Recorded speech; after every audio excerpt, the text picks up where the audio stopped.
Hey guys, this is Epson Ecotank ET4850 series. I'm going to show you how to reset this printer completely to factory default setting. If you go to select the Wi-Fi image, this printer is currently connected to Wi-Fi network. It's currently connected to Wi-Fi recommended Wi-Fi network.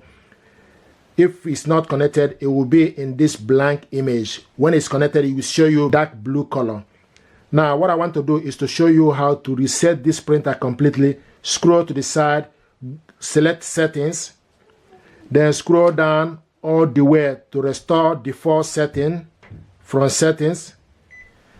Then you will see restore network setting, restore copy setting, restore scan setting, restore fax settings. Scroll down.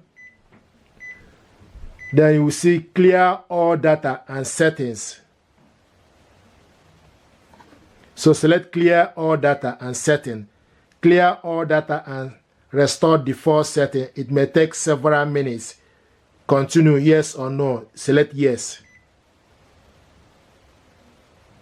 Setting restore. Restart the printer.